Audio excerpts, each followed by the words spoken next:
Hello and welcome to the latest episode of Nerds Amalgamated. We've all recovered from the heavy partying after our anniversary last week. I'm the Professor and co-hosts are the DJ. Hey guys.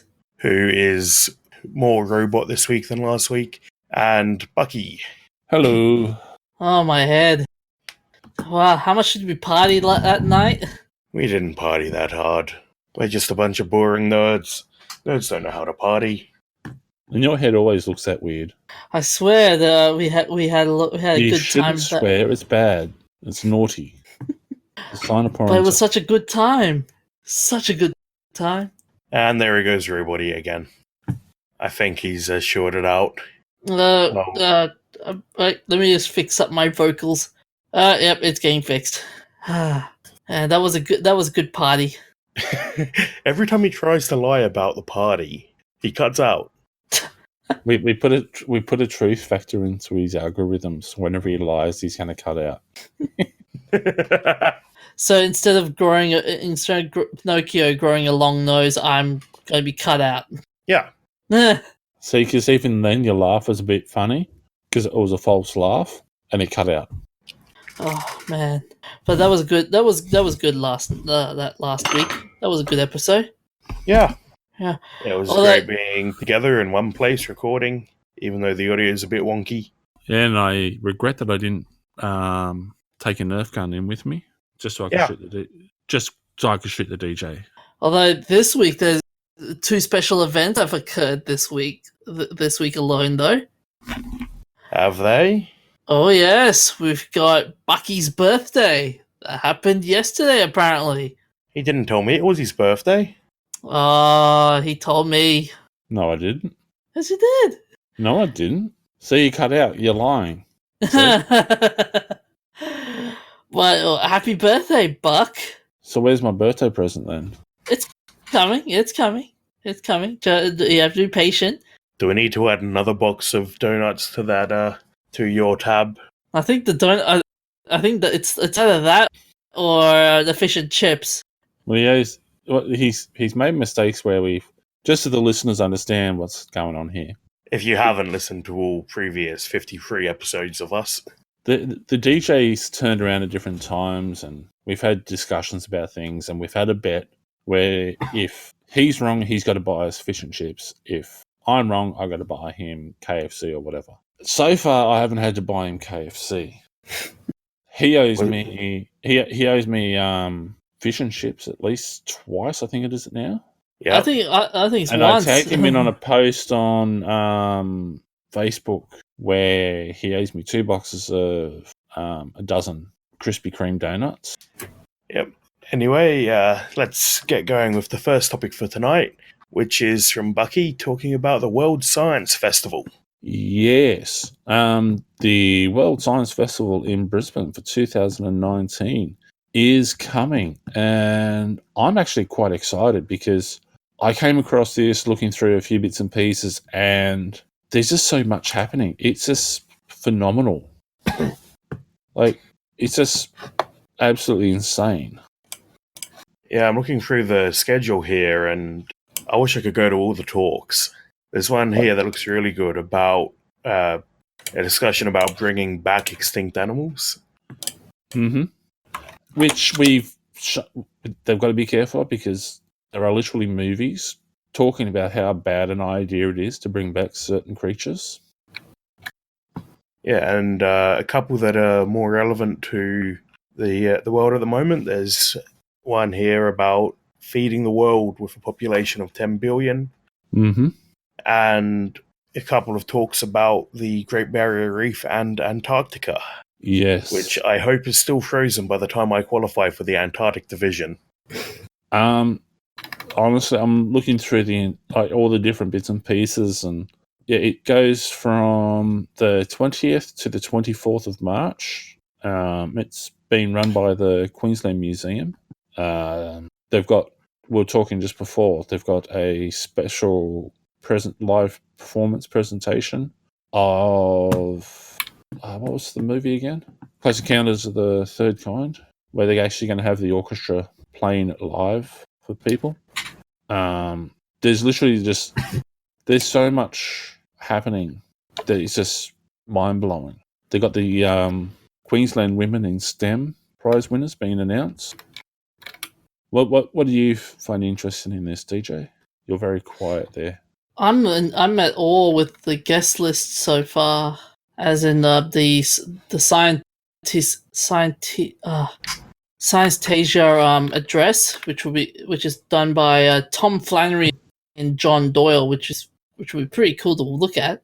Mm-hmm. Oh, Tim Flannery, I mean, my mistake. Yeah, Tim Flannery seems like a pretty cool guy from where I've seen him before. Mm-hmm. They've got the Farewell Cassini. I look back at the Mission to Saturn. So they got street science out there to help people see that science is cool. So which debate are you going to go to? Would you want to go to personally? I'd love to go see the Women in STEM prize winners being announced, just because I like to encourage women to be in science. Some of the greatest scientists we've ever had in history have been women, so need to just encourage that sort of stuff to continue. Nice. I promise it's not because Bucky's a sleazebag looking for any opportunity to be around a woman. Well, no, but as a sapiophile, I do admit that I do find it quite interesting to be in a room with a bunch of extremely intelligent ladies. But Bucky's Valentine's Day wish: be around intelligent women. Good dream. Mate, that's not just Valentine's Day. That's just my daily desire is to be able to sit and have intelligent conversation with people. Nice. One of the other interesting ones I'd love to go and see would be they got pandemics and epidemics preparing for the ultimate travel bug on the 22nd of March. I reckon that'd be an interesting one to listen to. Yeah. It actually, a lot of these look like they're related to apocalypses. We've got everyone starving because there's no food, global warming, super plagues, cheerful. Well, I think that's the central. I think that's the central theme of the science festival, and not to mention there is the innovation by design talk. I'm actually interested in that one, to be honest. Well, they've also got the Let's Talk Tarantulas. So if I wasn't arachnophobic, I'd probably enjoy that one. You've got Godzilla there to protect you from the spiders. Especially if he's been irradiated. They've got the particle wave, where science and art collide. That's actually looking like it could be interesting. And if you're in Townsville, you can go and hang out with Dr. Carl. Is he going to be there? I have no idea what you said, but yes, he's going to be in Townsville for this science festival. Because I found a link to the full program, which has stuff at Townsville, Gladstone. It's all over Queensland, it looks like. So get out there and see it. Actually, I'm still impressed looking at the NASA mission revealing the speed of solar wind stripping the Martian atmosphere, which is part of this. So I'd love to go see the Maven, whatever it's called, talk, just to see some of the data and see what's happening there. Yeah. Which talk would you want to go to, Professor? Well, I wouldn't mind seeing the one about bringing animals back from extinction. That's cool. They're showing the Cowboy Bebop movie. They've actually got a number of movies. Like there's the Cowboy Bebop. What's the other? I can't remember all of them now. I was actually looking. Total Recall, The Dish. The Dish is a classic. That's the original Total Recall for people as well, just so you're aware. As in the Arnie Schwarzenegger one? Yes. Yeah. Ooh, bugs. That'd be a good one. Especially the recent news about huge catastrophic drops in bug populations. On one hand, you don't need to scrape them off your windscreen. On the other hand, we all die. Oh, they've got Barbarella. Yes. Such a ridiculous movie. Oh, yes. It is. I'm just blown away about how much fun and pretty cool stuff is happening here. Oh, actually, for those people in Toowoomba or who are interested in going up there, from Australia to the world, the Lost Apollo moments. They're showing some very interesting movies. I'm seeing a Cowboy Bebop movie in here. I've just been talking about that. Right. They've also got Wallace and Gromit, A Grand Day Out. Wow, why do they have to be doing all of these things during the week? All the ones I want to see are during the week when I have work. I don't know. They got NASA's Project Mars winning films. I think I'm just going to be living at GOMA for a few days there. I can see it now. Buck is getting ready his camp gear and waiting, trying to find a good location to camp near the near GOMA. Oh, they're going to have Solaris. Yes, I've only seen the George Clooney version, but I want to see the original. Who's the guy who made those movies? Tarkovsky. I love his other one, Stalker. Oh, hang on. Night at the museum on the 23rd. Explore the museum as the sun goes down at our nighttime adventure for our smallest visitors. You'll fit right in, DJ. Do you think I might stand out? Yeah. Darn. Oh, hang on. Here we go. Brain Food Breakfast, an army of perfect soldiers.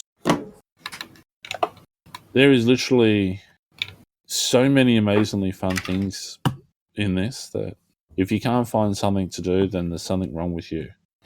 They're even going to be in Chinchilla. Yeah, there's some dinosaur digs out that way. Yeah, but they're doing... They've got street science and cool jobs and pioneers in science. They're going to have Professor Adele Green. I might have to go out to Chinchilla. I have to hike.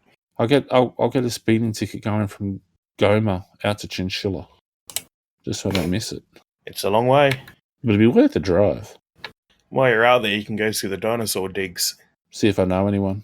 Because apparently I'm old, according to the DJ. Right, so well, moving on to the next topic, which is the Activision job cuts. Activision has decided that despite record profits, they're going to cut hundreds of jobs. I admit I don't fully understand big businesses like this, but it's just crazy that the other day the CEO came out and said we had the best profits ever, and now they're just going to go and fire a bunch of employees. Yeah, so that they can reduce the costs as a way of improving performance, so that the board of directors and the upper level executives get maximum bonus. Of course. Because they're not actually improving performance and output. They're just sacking people so that that division is apparently costing less money. I actually looked at this at university. And they were saying... had an argument. And, yeah. Sorry, DJ, you were going to say? You there, DJ? We lost you. I think it's more of the they were saying that the Activision was transitioning. Yeah, I'm there. Sorry, you disappeared on me. Yeah, you're cutting out badly again. Although, despite their record profits, I can't really think of any Activision games I've played recently. I don't know the last time I played an Activision game.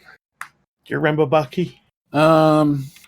Last Activision game I played was Diablo, but that was the war chest back in the day. Like, I haven't played anything since that I can put a finger to. Okay. Oh, no, there's... Actually, sorry, I tell a lie. There's Warcraft. That classic. And that's recently been given a reboot, so hopefully that'll help improve things. Yeah, did you see the movie of that a few years back? I did. I feel like they wasted Duncan Jones on it. Because if you watch that, it's just a fairly bog-standard fantasy movie. But then you go and watch the rest of Duncan's stuff, and it's incredible sci-fi. I just wish they'd actually followed more in line with the actual story of Warcraft. instead of coming up with some other weird thing that was kind of half-hearted adaptation of the story.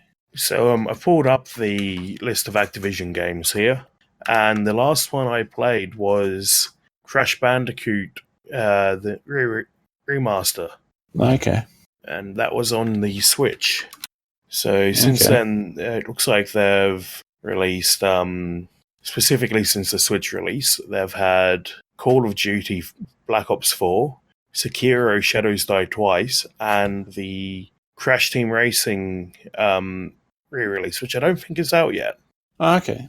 Well, I have to say I have played Call of Duty, not the Special Ops and all that sort of stuff. I haven't played them. I have played Warcraft since I last played those. Yeah. I might have played other games. I'd have to look at the list. They're just one of the, I haven't really noticed them for a while. Although it's interesting. They're talking about how Activision and some of these companies are stumbling and suffering, and they're saying EA shares fell 13% on Wednesday. It says they rebounded, though. Yeah. But still. Apex Legends must be helping that. Yeah, they're going to stuff something up somewhere. Yep. But a 13% drop. That is pretty significant. Well, that's because of... Sorry, you going to say? Yeah, but that's because of all the stuff that's happened in previous games, such as Battlefield 5. Yeah. Oh, I don't doubt that. I'm just saying that's so significant. That's like being kicked in the family jewels by a horse. Oh, yeah. Yeah. A 13% drop in shares for a company is just that's massive. Yeah, I agree. That's grounds for having an emergency shareholders meeting to sack the CEO and all the other board of directors and get children out of kindergarten to come in and take over. Can we sack anyone at EA who's pushing for loot boxes? Well, if you're a shareholder who only owns one share and you go to their general meeting, you can actually call for a vote of no confidence in the board of directors. And I'm not 100% sure of the company. So bylaws do you have to only own one share?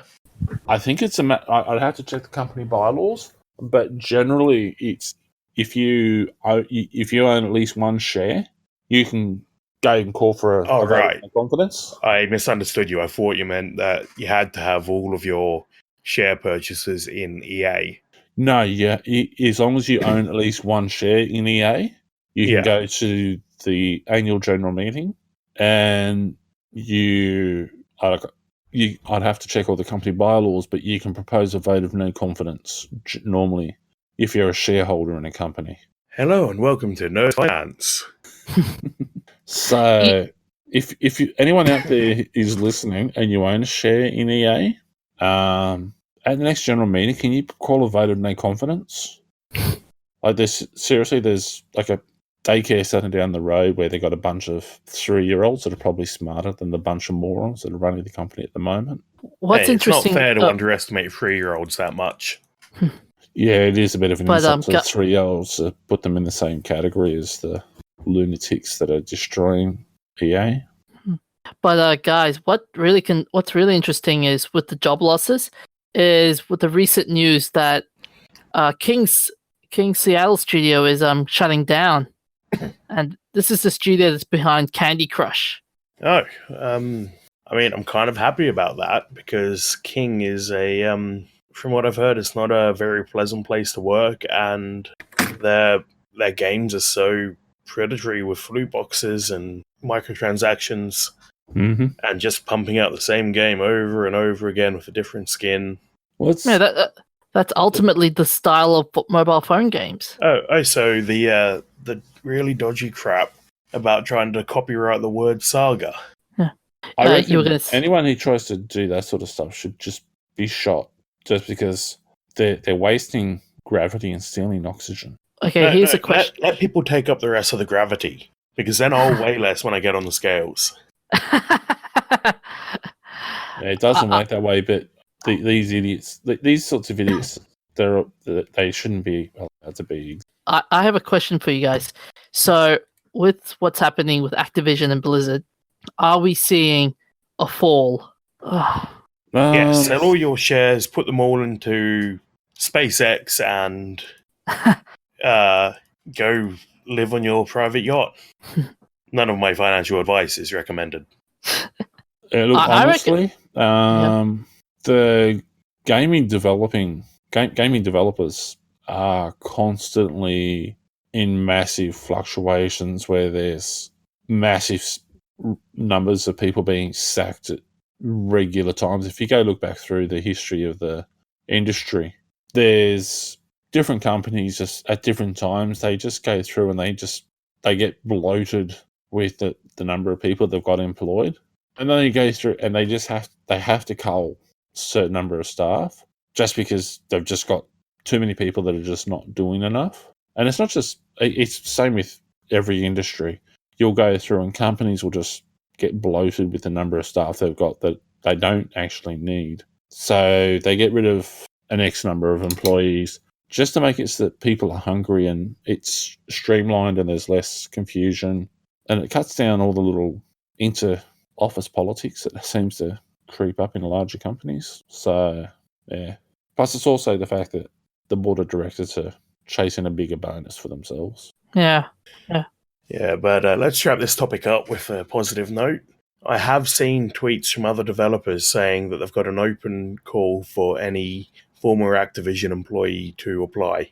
I can't remember who it was I saw today, but someone's doing it. So I hope all the people being laid off don't have too much trouble finding a new job.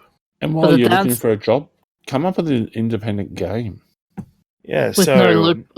Oh, I was going to say with no loot boxes. Yeah, no loot boxes.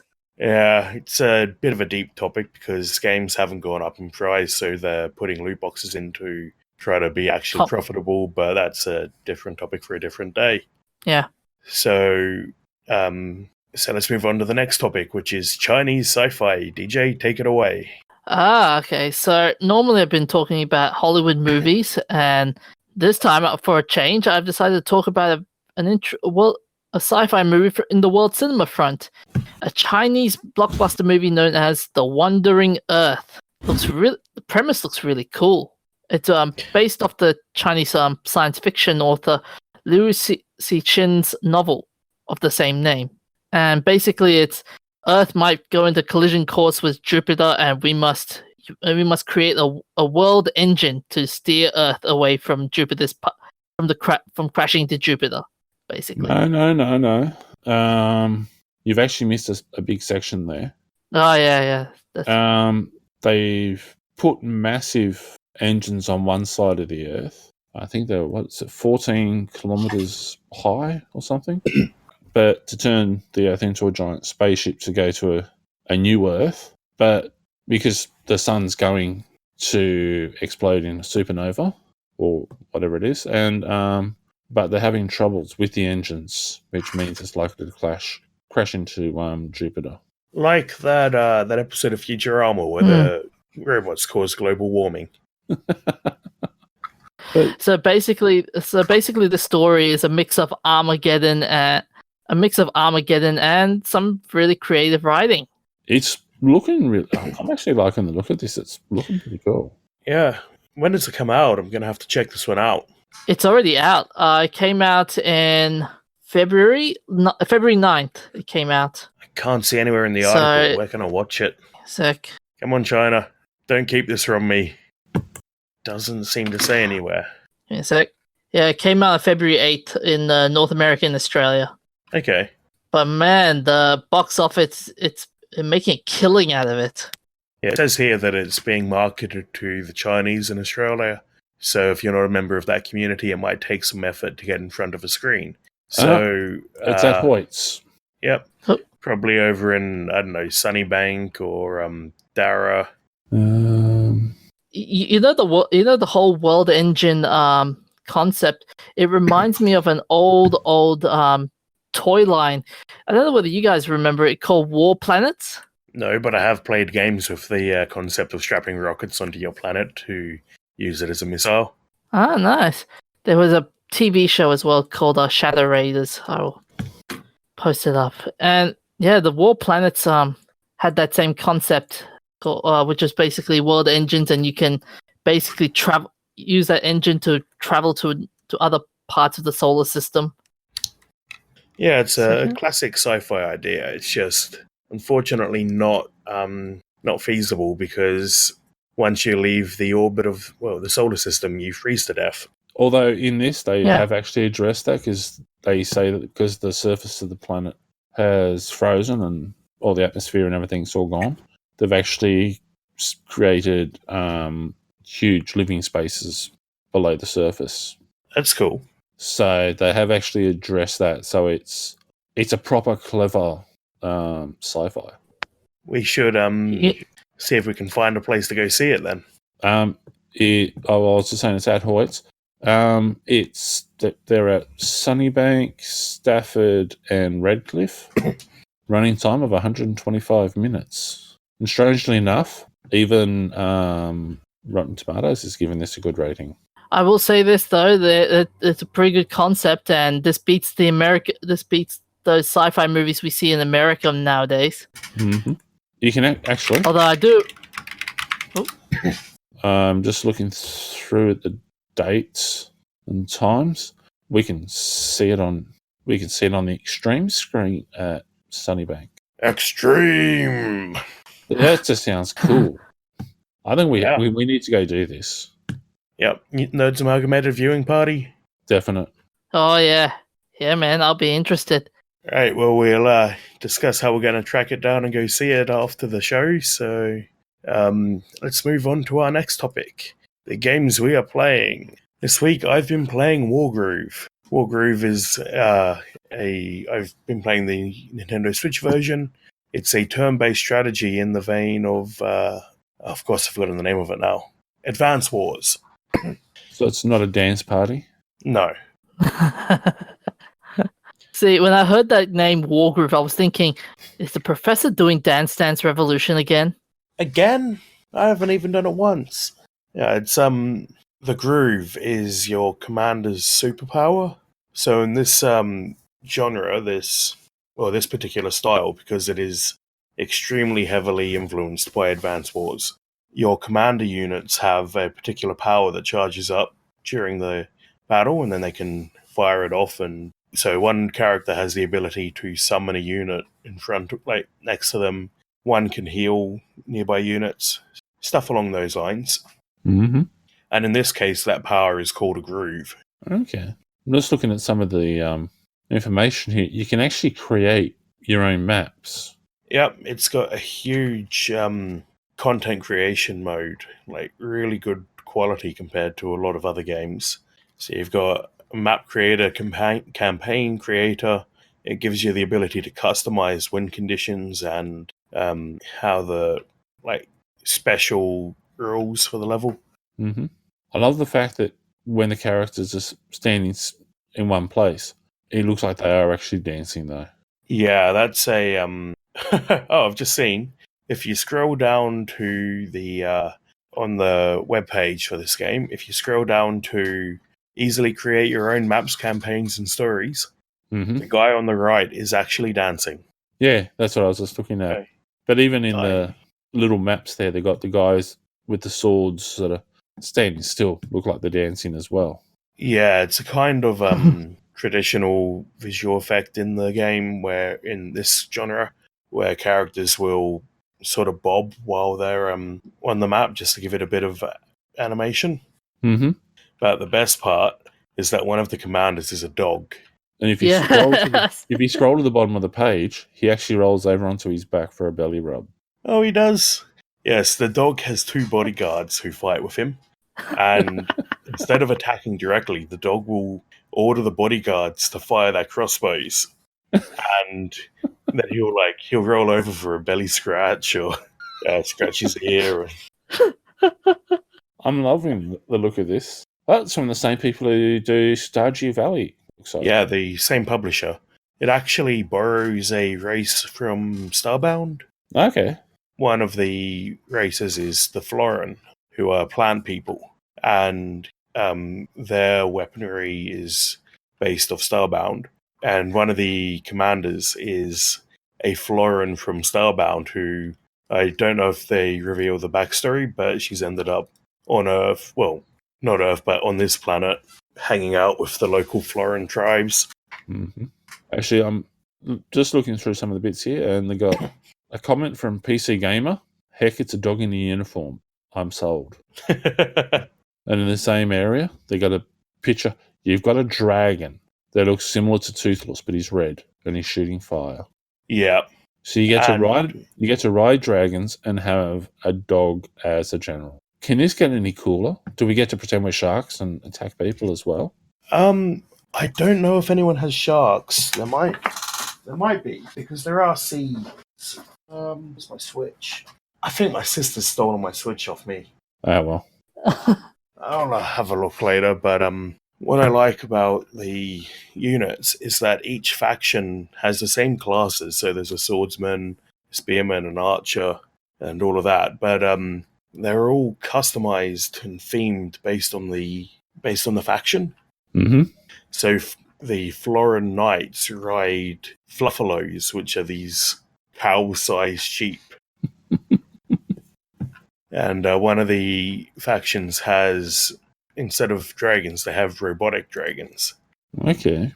So it adds a lot of flavor to it that instead of just taking the tank and tinting it blue, you've got actual different units. This is looking really cool. I think I shall have to purchase this game. Yeah, and it's decently cheap for what it's got. And it's on $30, I think, on Steam. So it's on Steam, but it doesn't say PC. It's Switch, Xbox, and PS4. And PC, obviously, since it's on Steam. Yeah, well, you can buy this on Steam, yeah. I don't just assume that because Steam also does stuff for PS4 and Xbox. So. Do they? Okay. I thought they did, don't they? I thought I saw that in one of the things when I was purchasing the game. I don't think there's a case where they have games that can't be played on PC. They might have some that have crossplay. That might have been what I saw. Okay. My other favourite bit, each faction has a dog unit who is basically the scout, and the Heavensong Empire's dog is a corgi. But I'm gushing about this a bit too much, so what have you been playing, DJ? I've been playing Apex Legends, so I installed it last week and I started playing it. I played a bit more this week, and I realized while the game it's battle royale in essence, it's not like the traditional battle royale games we see on PUBG, for example, where it's just slow kill kind of thing. In Apex Legends, it's really fast paced. And it's similar to Overwatch in terms of you got the tank, the medic, and the DPS, basically. Yeah, I was watching Achievement Hunter play it today, and it looks like a really fresh take on Battle Royale. Yeah. Although I did hear news during the week as well that they are looking at bringing up I think it was solo maps and duo maps, and also increasing the size of the maps. Yeah, the map sick and tired. Small. Because people are getting sick and tired of just battle royale only games. So yeah. One thing I heard about that too. Sorry, I've lost that train of thought. Hey, I was thinking watching Achievement Hunter that the game is heavily designed around the squad mechanics, because you've got the ability to revive people who have died if you get to them in time. Like, not just pick them up off the ground, but if you get to their body in time, you can pick up a token and then go and revive them. Mm-hmm. Yeah. I was watching someone play it. I was actually quite impressed with the fact that you can do fast, rapid slides down hillsides. Yeah, it's the Titanfall engine, so you've got all of the movements from that. Yeah, it's looking quite promising. This. Yeah, it's a fresh. I think I will say this. This is one of the games it's saving EA at the moment, but as Buck said, they will slip up at one stage. Don't know when, but how. Yeah. Well, might be worth us getting together to play this sometime. There we go, Nerds Amalgamated Viewing Party and Nerds Amalgamated Gaming Party. because the squad size is 3 and there are 3 of us. And even more impressive is the fact there's actually more people playing this than there are playing Fallout 76. Even if it's only just the 3 of us turn up, there'll be more people in the world than there are in Fallout 76. Insert music in the background here for Lonely. But yeah, I'm starting to love this game even more, and yeah, it's just addictive. It's really addictive. How is the player count at the moment? Do you get into a match quickly? You get into a match very quickly, yeah. So, because I've been playing it on the PS4, and yeah, it's pretty quick. It's, I think, was it like 1,000? There's a lot of people on queue, and then instantaneously you get into a match. Okay. I was reading something about this the other day, and I think they're saying that there's a few million players already playing this particular game. Yeah. I was reading a discussion on the subreddit sysadmin today about how they're doing their network infrastructure, and they've got millions. It's insane. Is it in China yet? I think it is. No, yeah, that's the only thing I was worried about. Like, if we go into a gameplay and we get a group out of China, then we're not going to stand a chance because their computer systems and support networks are apparently so far advanced. Not that they're cheating; it's just that everything they're doing is so much better, according to the representative of a particular company who was in China. Let's stop making enemies and getting ourselves on travel blacklists. So, Bucky, what have you been playing? I've just been tooling around in Skyrim again. I just love running around killing bandits, dragons, and whatnot. Well, I think I'm actually going to go back and start it all over again and start fresh. If you do that, what sort of class will you play? I think I'm going to have to do something that everyone always says they're going to do and go for a righteous knight with a two-handed sword and be in the terms of Dungeons and Dragons lawful good. So I won't become the head of the Thieves Guild, all that sort of stuff. I give it 10 minutes before you're a stealth archer. It's quite a possibility. For some reason, my archery skills always seem to go up faster than anything else, except my armory skill. Yeah. You enjoy Many a True Nerd, don't you? Yes, I do. He did a series, must be a year, maybe 2 years ago now, of Skyrim Special Edition from when that came out, where he specifically played as a... his rule was never use a bow. Mm-hmm. And that brought up some interesting gameplay there, because a lot of people fall into the stealth archer trap and miss out on the rest of the swordplay and the magic. Mm-hmm. Well, with my character at the moment, I can run around. My stealth is at max, and so like I can sneak up. I do sneak knife attacks, and I get 6 times damage or 3 times for just normal with the sword or whatever. And I'm dual wielding 2 swords instead of carrying a shield. And basically, if I do a stealth attack on pretty much everything, it's dead. It doesn't matter who it is. And I can sneak up on everyone. Like, they can be looking at me and they still miss me. You eventually hit the point in the Assassin's Guild quest, don't you, where you get a special dagger that gives you, like, I think with all the buffs you can get, it stacks to 15 times damage if you sneak attack. I've done you mean the Dark Brotherhood? Yeah. I've done a few of the missions. I haven't done all of them, but like my kill rate is phenomenal. So yeah, I'm actually running into rooms with swords drawn just to have something to fight, because I've achieved basically god level. I'm sitting at 84.5 on my level, and nothing is taking me down. I've got dragon scale armor that is... I've got all sorts of special enchanted smithing gear that improved. Like I've got smithing at 100% and everything like that, and then I got smithing gear that boosts all my smithing abilities by an extra, because I got the boots, clothes, hat, gloves, ring, a not 2-notch pickaxes. Yeah, like all the bits and pieces. It takes me up to an extra, I think it's 200%.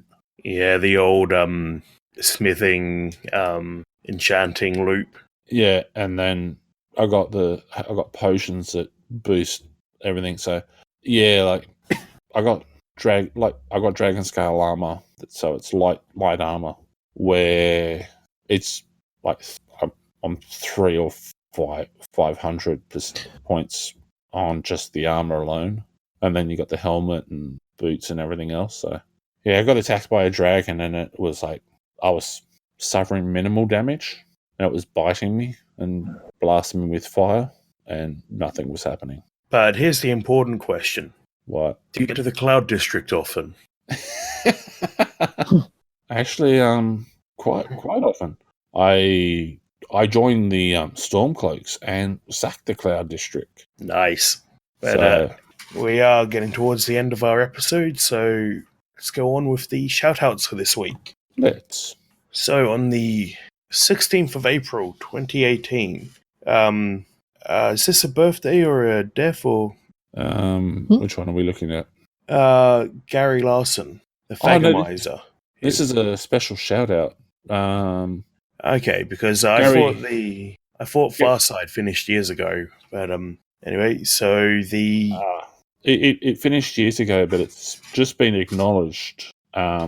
Gary Larson did a cartoon years ago where he's got cavemen standing there, watching a kind of an educational thing where they're talking about the different parts of dinosaurs or something, and the guy at the front's pointing at a picture with a rod and saying, and we call this spiky piece a Thagomizer, in after Thag Simpson or something like that, I think it was, who was recently squashed by this part of the Stegosaurus, and the name actually caught on. Like that particular, the spiky tail of the Stegosaurus didn't actually have a name until Gary Larson named it in a cartoon, and the name just caught on amongst scientists, and they just started using that name. that's pretty cool. It is. So that's the So- reason why he's got a special shout out. We also have a little bit of news here. Hayao and his son Goro Miyazaki are making 2 new Studio Ghibli movies. For all of the weebs out there, Hey, send it on. fight me.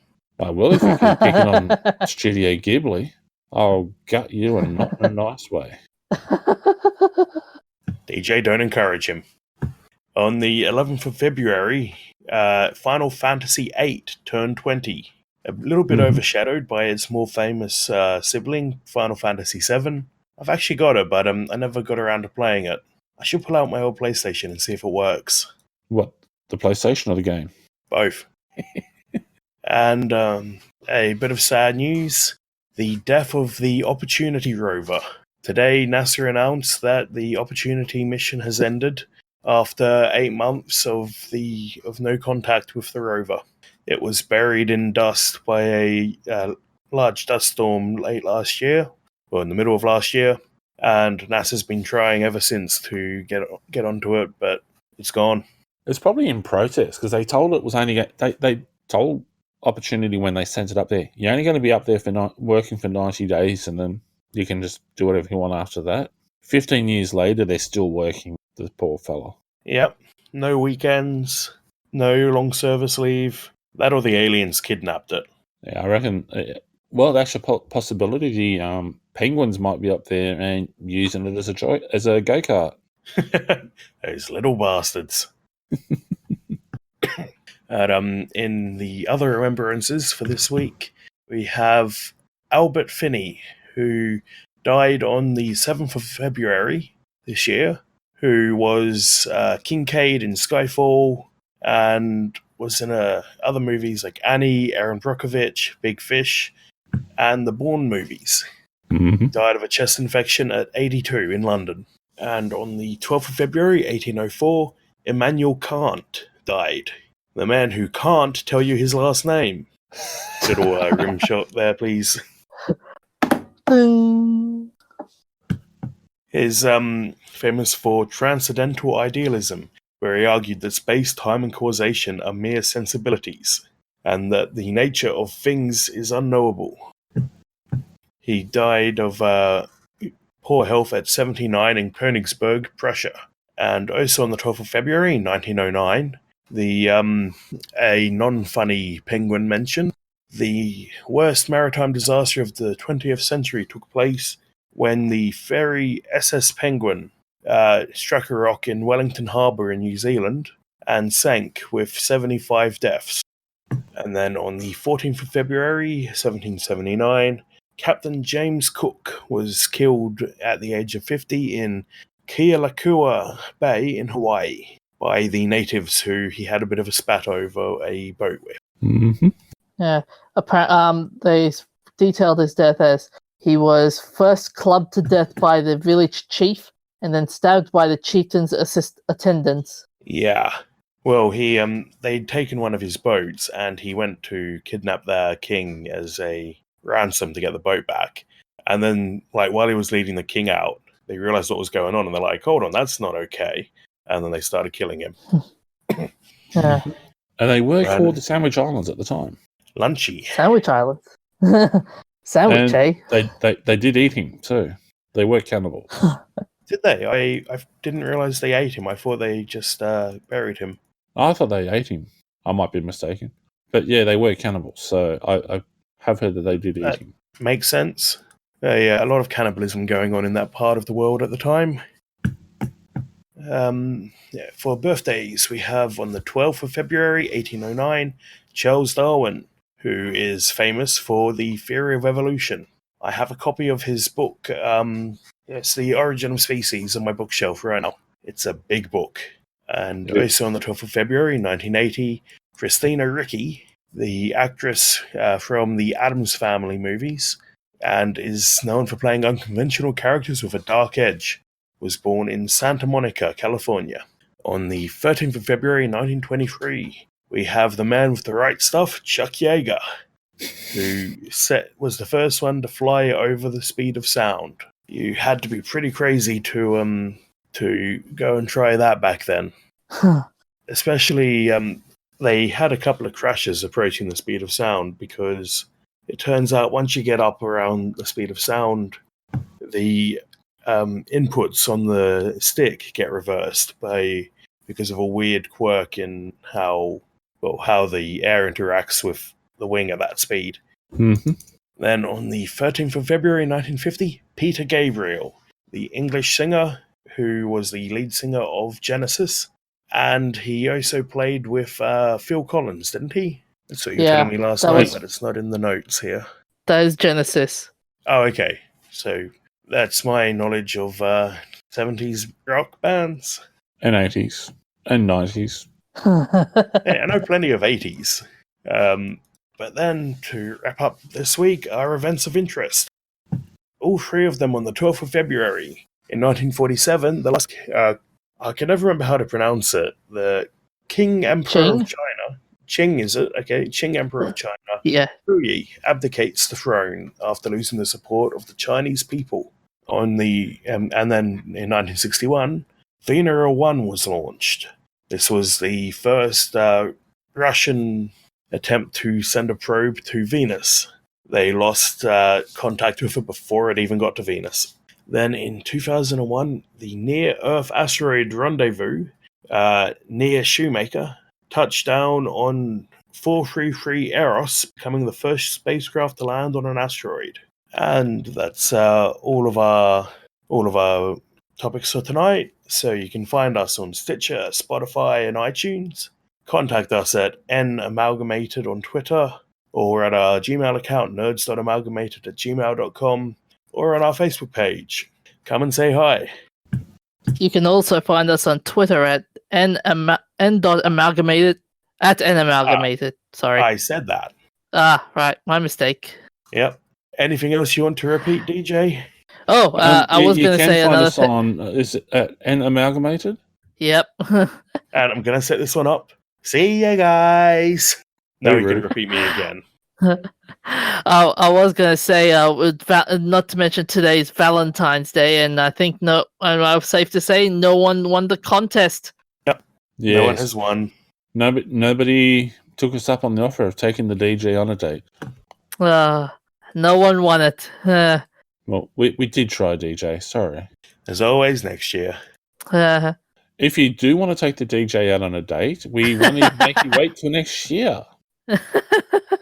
But anyway, that's all from us, so we'll see you next week. See you guys. Very rude.